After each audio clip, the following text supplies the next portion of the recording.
محمد G B پاک T V کے ساتھ آج ہمارے ساتھ مہمان ہیں سید محمود گردیزی صاحب. آپ تجزیہ نگار ہیں. اگرچہ آزاد کشمیر کے عوام اور قیادت گلگت بلتستان کے عوام کو اپنا برابر کا بائی اور بازو سمجھتے ہیں، تو پھر کشمیر کے یونیورسٹیوں میں، کالجوں میں گلگت بلتستان کے بچوں کو میرٹ کے اوپر داخلہ کیوں نہیں ملتا، جس طرح کشمیر کے بچوں کو داخلہ ملتا ہے؟ آئیں ہم ان سے پوچھیں گے.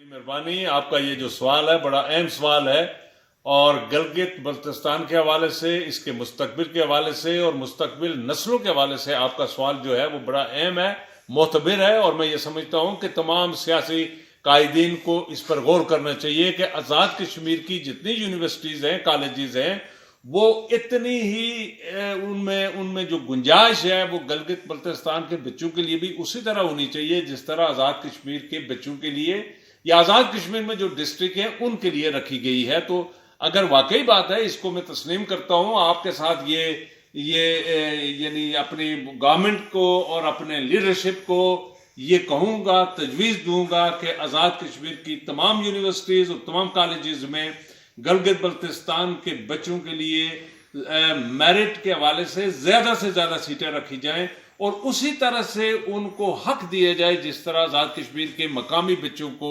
حق ملتا ہے. اور وہاں داخلے کے لیے وہ جو قوانین اور قواعد رکھے ہوئے ہیں ان میں گلگت بلتستان کے بچوں کے لیے بھی ایٹ پار ان کے لیے رکھے، تاکہ ہمارے گلگت کے بچے جو ہیں وہ آزاد کشمیر کی یونیورسٹیوں میں اپنا گھر سمجھتے ہوئے، اپنی یونیورسٹی سمجھتے ہوئے آ کر تعلیم حاصل کریں، اور وہاں کے ماں باپ جو ہیں وہ سکون فیل کریں کہ ہمارے بچیاں بالخصوص وہ اپنے ہی گھروں میں تعلیم حاصل کر رہی ہیں. ان کے مستقبل کے حوالے سے یا ان کی سلامتی کے حوالے سے، ان کی سیکیورٹی کے حوالے سے ان کی مائیں اور والدین فکر مند نہیں رہیں گے. تو آزاد کشمیر گلگت والوں کا بھی اسی طرح کا گھر ہے، وہ یونیورسٹی بھی گلگت والوں کے لیے اسی طرح یونیورسٹی ہے جس طرح آزاد کشمیر کے لوکل جو لوگ ہیں، عوام ہیں، ان کے لیے ہے. Thank you.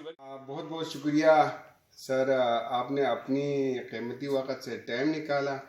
ہم آپ کا بہت مشکور و ممنون ہیں.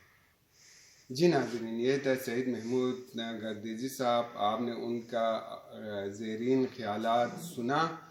ہم پھر ایک نیا مہمان کے ساتھ آپ کے پاس پیش خدمت ہوں گے. جب تک مجھے اجازت دیجیے. اللہ حافظ.